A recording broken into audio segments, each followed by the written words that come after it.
Every 50 years, a species of bamboo in the Mizo Hills flowers. In the late 1950s, this phenomena had a deadly side effect, triggering an explosion in the rat population. Like an invading army, hordes of rats swept through the district, devouring standing crops and granaries. The villagers were hungry and desperate.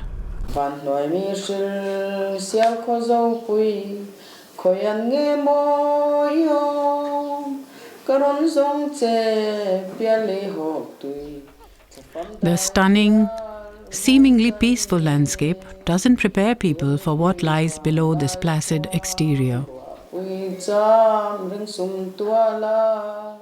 Mizoram is on the border of Myanmar and Bangladesh.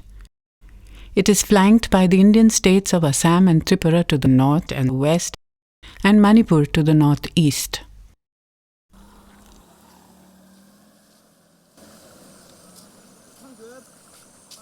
In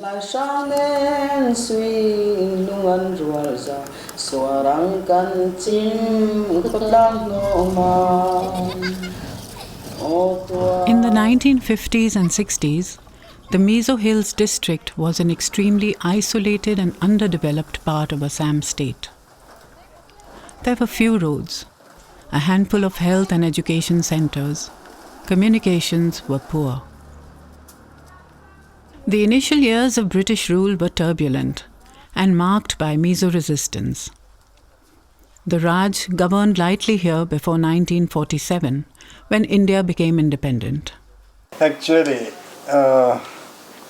right from the beginning of India's independence, our forefathers of Mizo forefathers did not feel as if Indians, because administration was different. When government of India, British government of India, introduced this provincial government, we were in excluded area and we were differently administered.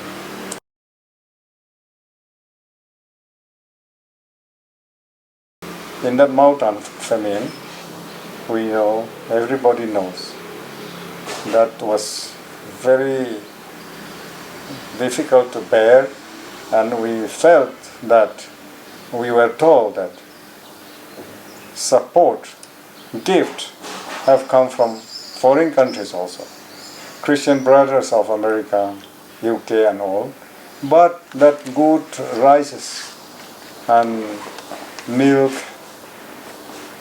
physical health could not reach Mizoram. The rice quality that reached Mizoram was very, very bad quality, bad smell, and very old rices. The students are so agitated that immediate relief was not given. And that too, initially it was brushed aside as a tribal superstition that the rats will come and devour all the paddy.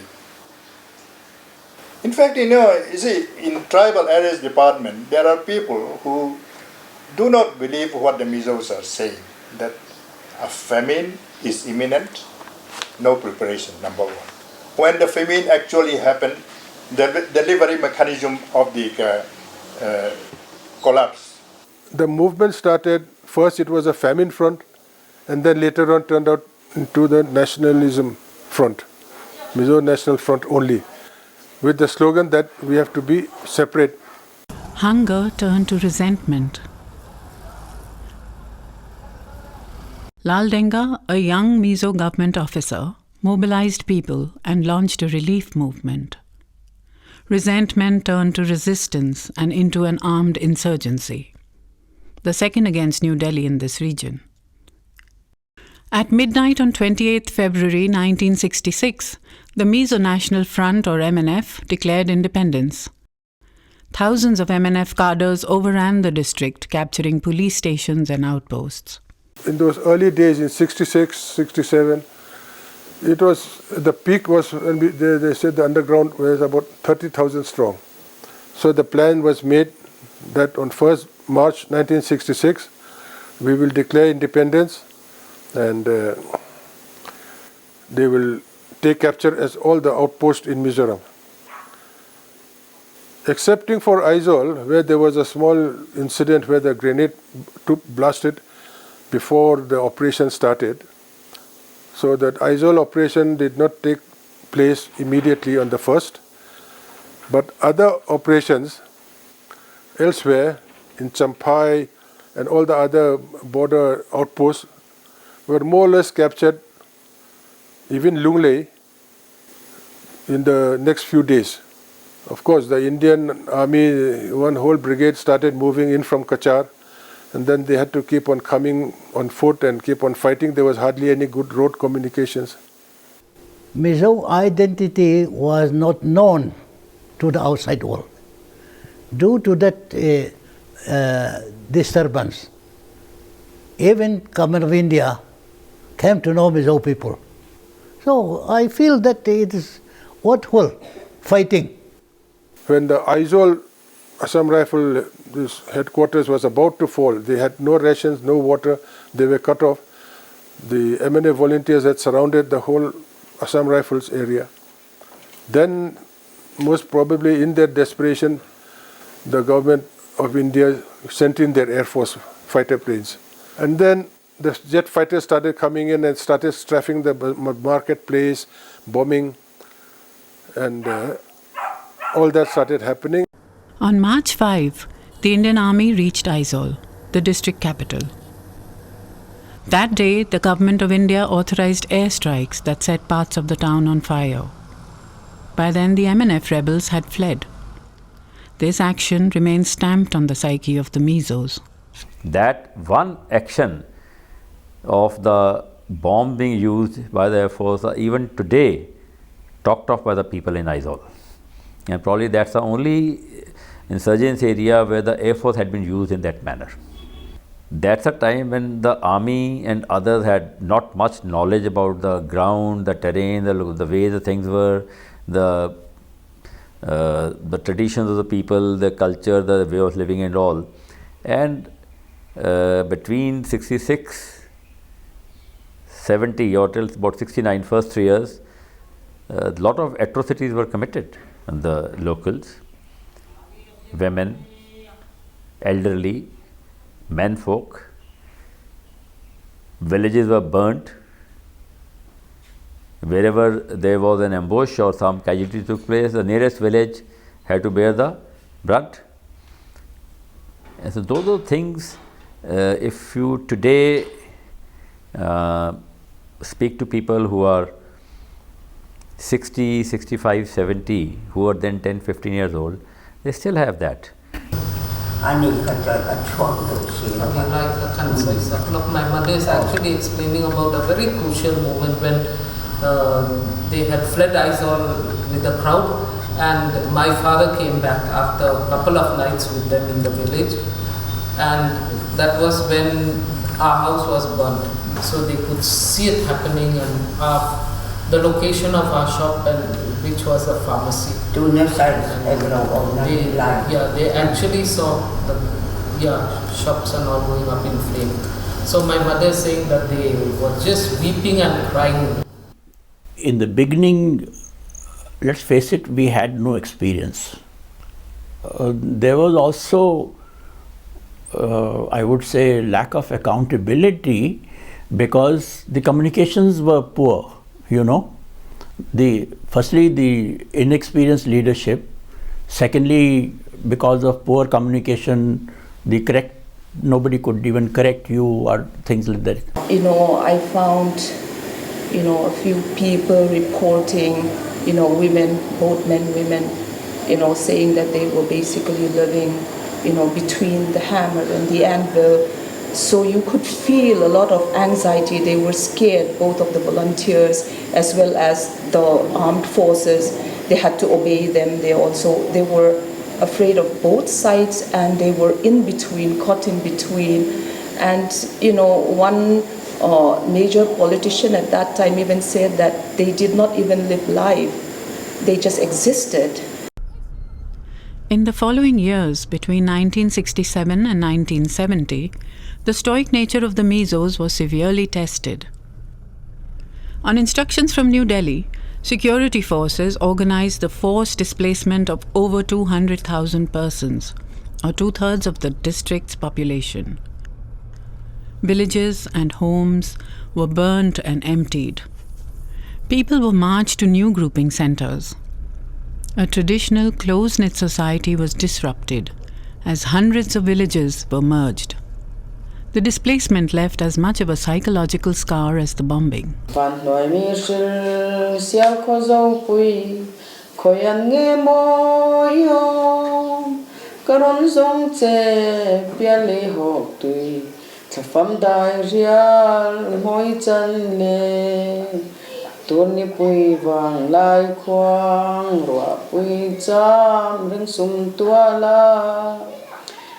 Women in the village of Sialsuk sing a well-known poem which captures the pain and helplessness of the times.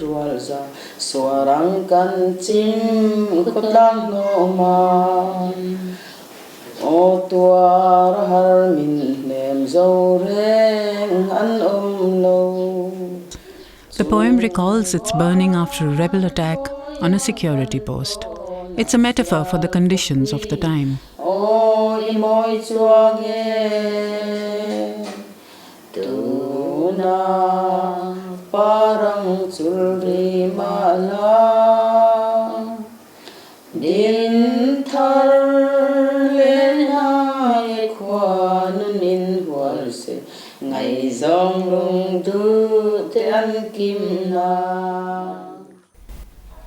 The regrouping of villages was taking place. That was basically a resource control measure. That's the word they use, resource control measure, so that whatever livestock, the rations, other things are available, they are grouped at one place. It's easy for the security forces to monitor the movements, keep a check on that, as compared to villages in the remote areas all over the places. So that's the reason why the grouping of the villages was done. And it is definitely a painful sight and also emotional if you are required to leave your permanent homes and hearths, your land which your predecessors have been cultivating livings. And some places the regrouping had to be done against the wishes of people. Grouping was an experience based on what we learned from foreign countries, and then after some time we realized that it was not the right thing to do. Never to be repeated. Never to be repeated. And today the handling of such situation is far, far different to what you saw in 50s and 60s.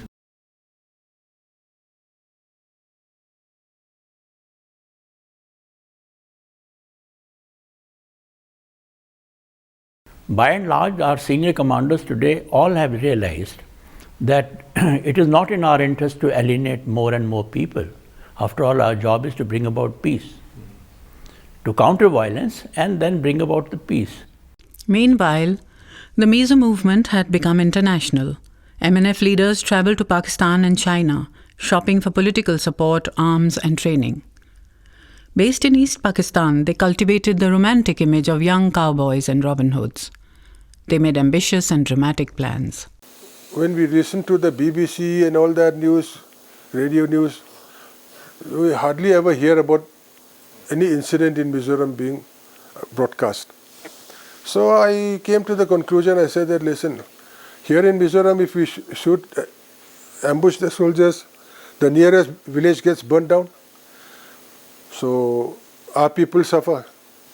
The Pakistan government has trained us with explosives, given us a whole lot of this. It was RDX was not there that time. We call it PE, plastic explosive bombs, which had no smell, nothing. We were given time pencils, and we were taught how to make improvised explosive devices.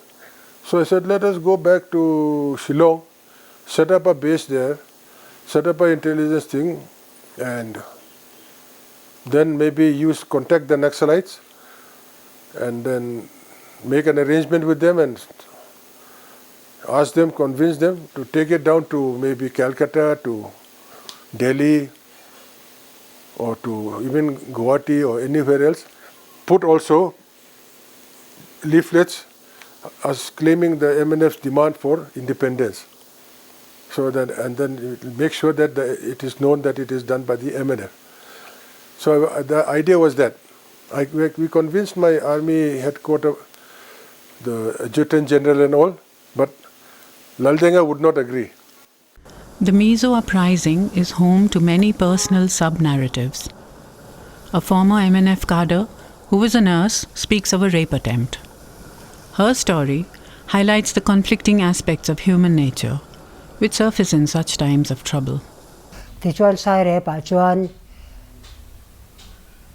Kan han kala heta kan nu chuan kan chung te to in kan han kal zoka ti chuan helma lung le lo phele tura kan kal takka BRT FMI te khan mian lo manta mi mut pui te pon tu man yang chu ba se bak che ha ka lo ka ni bak che khan tia chung ka tu ma thei to phang de mi pani pathum te khan meron po te khan bak che khan chun ka tum zelan tan che zelani khati khan tu mai min be thei tak lova thei to pha ka chua ve a tran po ka tang na sa a tal po kan tal na sa chuan he ta tlang laman officer ho khan an lo sia aron tan thlawata min ron chan ta ni an doctor pa phei chuan chu lung le po tlang to lo chuan hei si pan lo thleng do na I nom nak tura kir le ro min tia chuan si pai khilai doctor chuan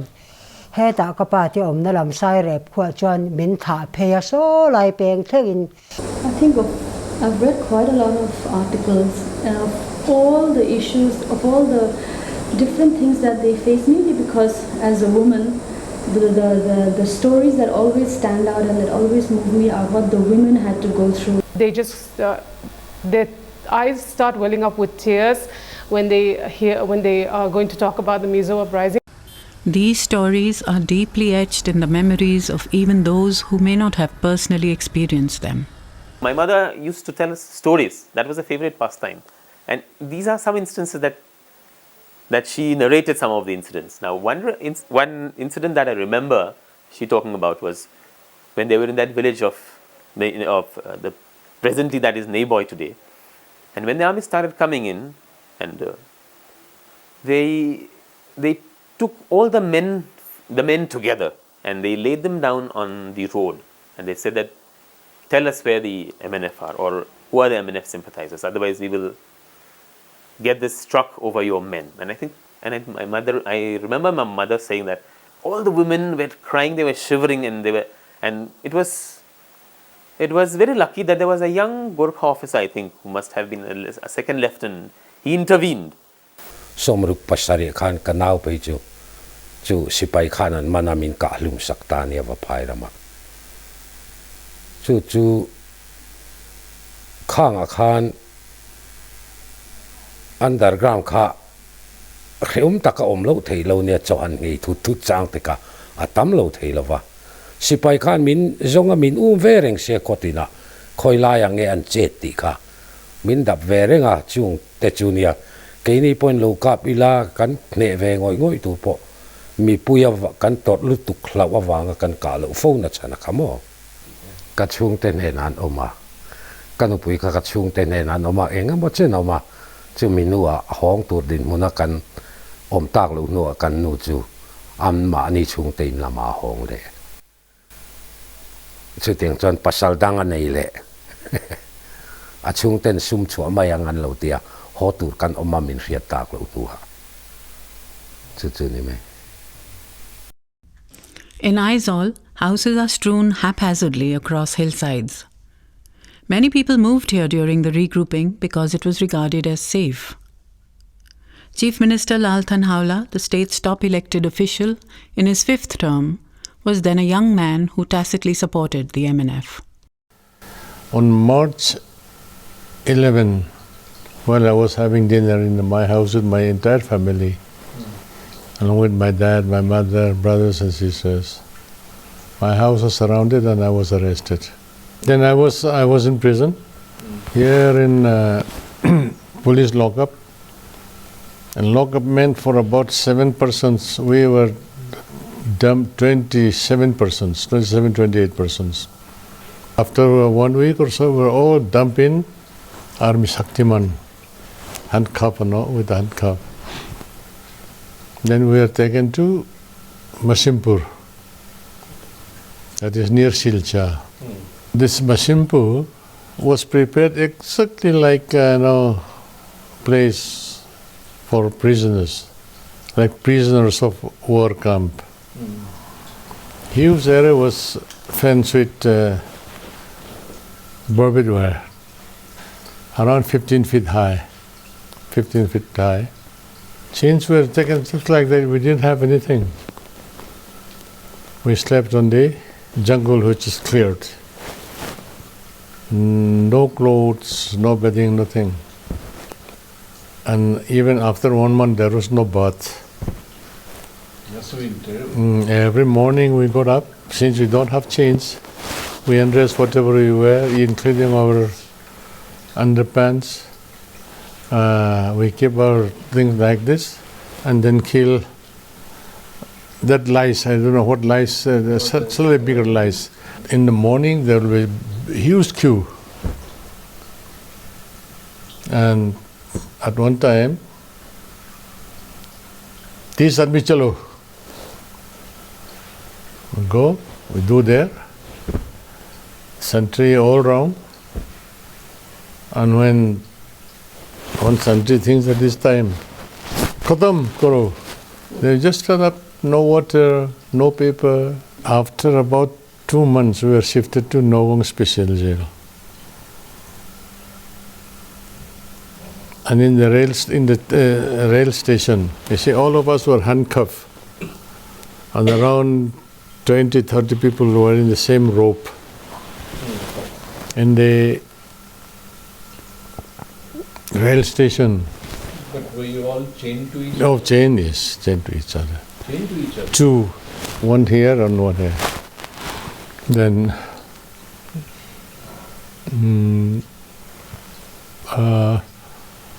in every station, we were made to sit on our knee. And your head count is conducted, huh? Yeah, sit on our knee down. So there were a head count. And after they're satisfied, we were dumped into train.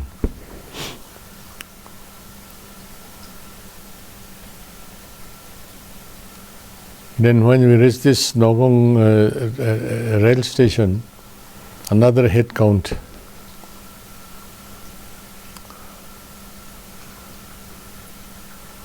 Then we were dumped into Nogong Special Jail.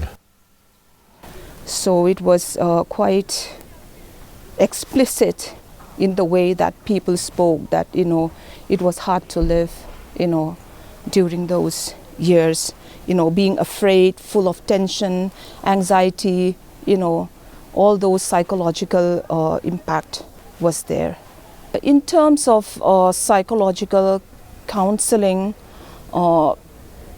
I don't think it was recognized or any psychological services was available at that time. I think that part of the psychological healing and, coming to terms and forgiving and things like that, came from the church and the church elders, the church leaders, through the prayers, or like the interviewees also had related many at times that they would gather, to worship, to pray together. That was perhaps, the kind of counseling. I mean, if counseling was, because counseling was not available.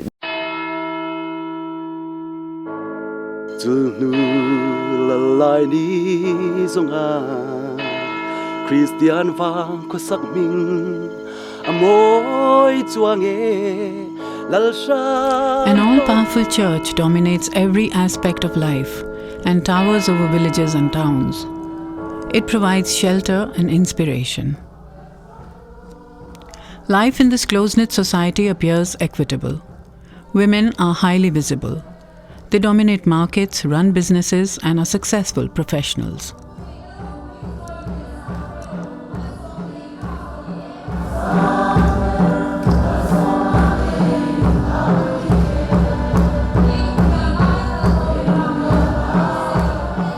The church is an influential institution. It grew rapidly after Welsh missionaries brought the faith to the hills in the 1890s. Today, it's a vibrant part of Mizo daily life. Almost the entire population is Christian. During services, there's passionate singing in the pews to the accompaniment of a large traditional drum. Members of the congregation, moved by the spirit of the moment, break into dance.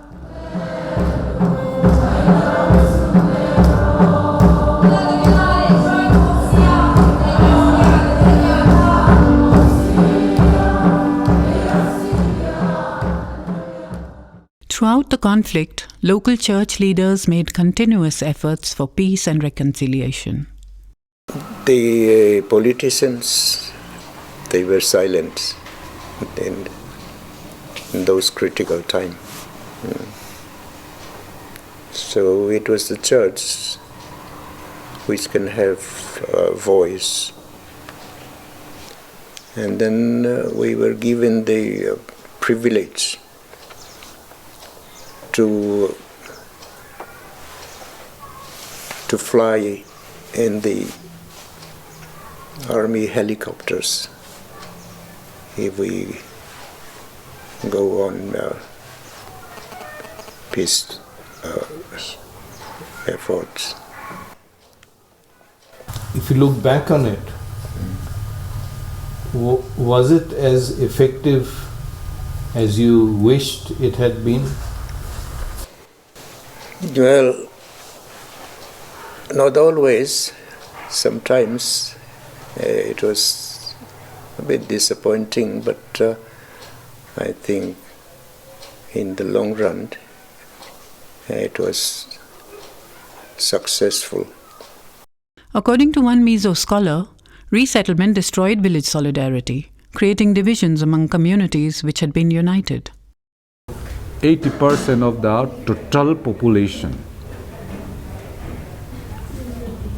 was totally uprooted and dislocated. So here again also, you know how your village community is centering around Zoom cultivation, and your population determine the Zoom cycle also. When people move in a particular village in a huge number, then the Zoom cycle was disturbed.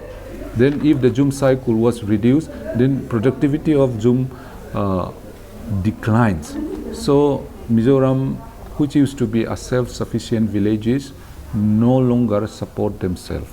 In the absence of any alternative, because their Zoom system was already dislocated, so they start realizing the value of cash money. So the seed of corruption was cultivated in the grouping of villages.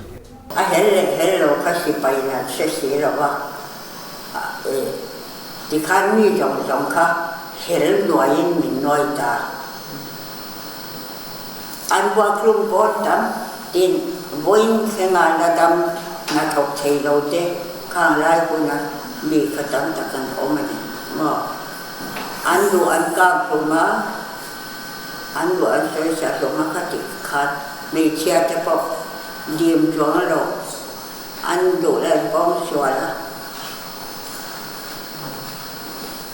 để là mà em lên lên phim an lo. The common people in general, never convinced of the idea of Mizoram being independent. They were more practical, more pragmatic. They realized the viability or otherwise of maintaining a sovereign state. And you may understand that Mizo by and large, I should say, are fairly refined. When disturbances took place and the inevitable crackdown by the security forces, people realized the cost of creating this trouble. Their primary need was a return to peace. A joyous explosion of celebrations ended 20 years of conflict. After protracted negotiations, the Government of India, the MNF, and the Mizo government signed an accord. People could breathe and live easily once more. The MNF laid down weapons and accepted the Indian Constitution. Mizoram became a full state, and the Indian government lifted the ban on the MNF. Lal Denga became State Chief Minister. Laltan Haula took a demotion and became his deputy. You see, I foresee a very great future for the Mizo people and for Mizoram, because our government is working on all these fronts. Almost all the villages are connected now, and also electrified. The Chief Minister is upbeat about Mizoram's Banking Clean Towns, an advertisement for the Government of India's Clean India campaign, about economic growth and trade connectivity with Myanmar and Bangladesh. India's Act East policy has a major role here. At Zokathar, a red and white bridge connects India to Myanmar. Access is easy, though the roads are difficult.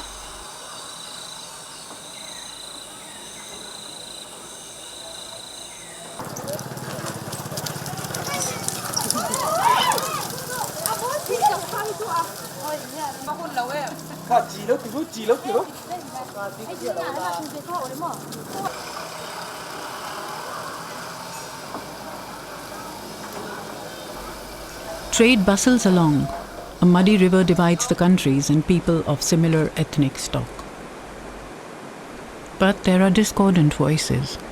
Sangliana, the former aide to Lal Denga, the MNF leader, looks back with anguish. After all, so many people died, so many of our colleagues died, so many innocent people were killed and tortured, villages burned down just for this. Then if they wanted just a state like this, if they agreed, then we should never have taken up arms. Sovereignty is our birthright. We felt that that was the best cause at that time.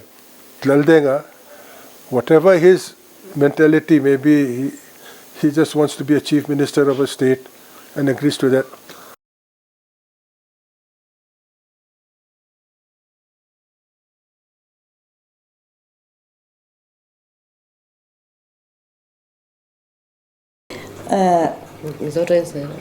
Kong tam taka chuan atam zoka chuanin kan tot na zong le khang mi puite na an tot na zong kha tu na kan ram om dana hianin I aman zo ka ti thowa a chan chu I state kan nei nu hian kan ram hi athang na se ema aizol kho puite phei chu mu thein athang ani chu wang chuan kan lo in rem India sarkar ne na kan in rem po hi I pathian rem ruat ani karinga I aman zo ka ti a mitam takin chu tiang chuan an ti a ama po an hwani a chan chu an chung te an nu le an pa te an fa te Ramubuai wang khan ti do da na satak le rap tla chan ve tha te ani ta mo din MNF ti mai ila volunteer te na an tha te kha alo om ta ma se ngun ta ka ngai twa tu te chuanin independence wal chuan thi na te in soi sak na te ka tyang tam ta kha ram sang a po om ve thau thin ani. All those people will never forget during their life. We are afraid that the young generation will forget about the happenings, the sufferings, and all those things which happened during those troubled years. So we invited different writers, different persons to contribute, and we have got still a number of stories unpublished. Like I grew up in the 70s And I can still recall the sirens and the curfews, see the army personnel, and yeah, I do. In many ways, I can relate to the insurgency, but I think the youth of today, they cannot really relate to it like our generation did. So maybe I think many have really they don't really feel the connection. And many youths, many young people, I do not really seem to be very, aware anymore. However, many young Mizos voice a wide range of opinions.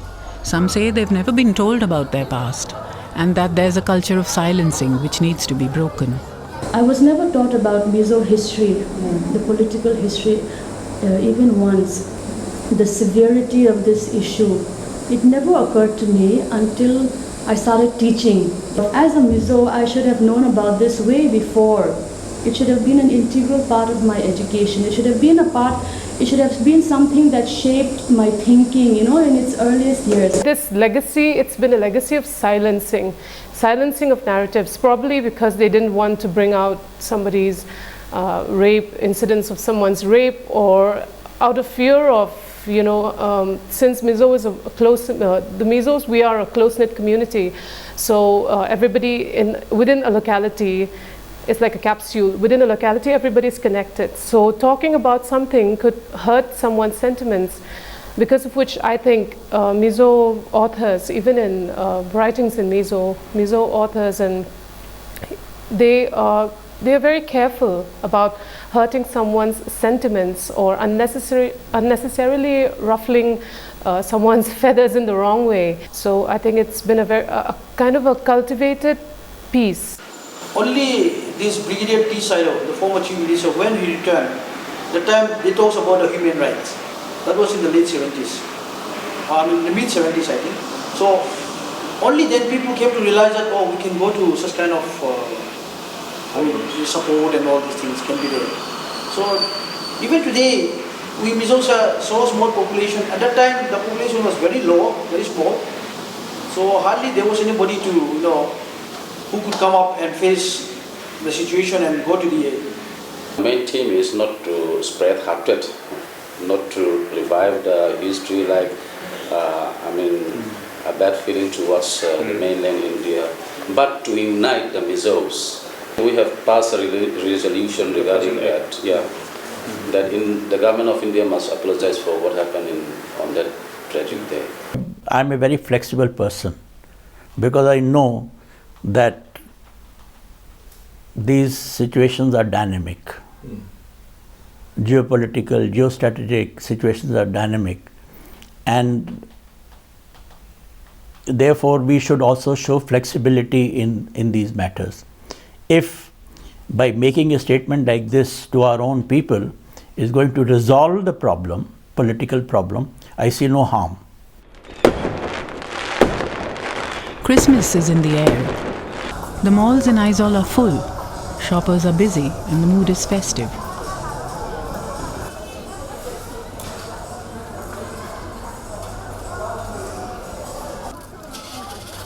There's a new generation here which wants to move on. They want to use the opportunities to make a difference. One of them is Dennis Ralte, owner of Aizawl's latest commercial showpiece, the spanking new Floria Hotel. The pain that was suffered during that period stays in that era, and that your new generation, our generation, has to not bear that pain anymore. These are just stories in the past. What made you want to come back? This place doesn't have the facilities or the opportunities that a metro like Bangalore, Delhi, Bombay, Calcutta, Hyderabad. Quite a few factors actually. One is obviously at that age, you're full of energy, you're full of dreams, and I think everybody has a longing to go back to where they're from. And given the opportunity, everybody would take that opportunity, seize it, and establish themselves in their hometown. If you can fail, if you're young, you have an excuse of age. You can fail, but try. That was my idea. That I'm still young, I'm just started working, might as well come and try. And also, yeah, peace was one of the main factors. Peace and the fact that the idea that was in my head to open a hotel here, there was no hotel at that time.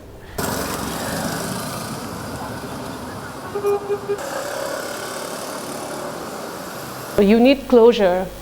Do you need to face your demons in order to have closure?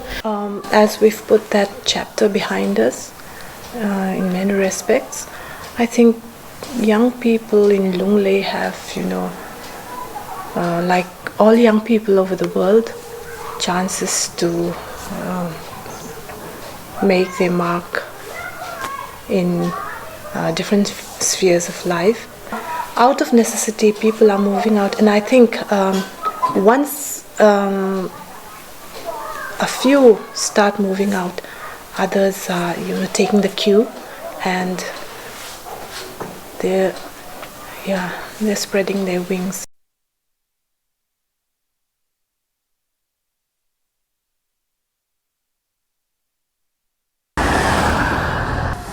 We will be able to live better, communicate better with the rest of mainland India if we understand where all this negativity is coming from. It's just unconsciously imbibed from generation to generation, not knowing where it originated or how. Van noi mi shil sial ko zo pui koyan nge mo yom karon zong che piale hok tui thafam dai rial moi chan le tôn ni pui vang lai khoang rua pui cham ring sum tua la om lai sang nen sui lungan rual za suarang kan chim khutlang no ma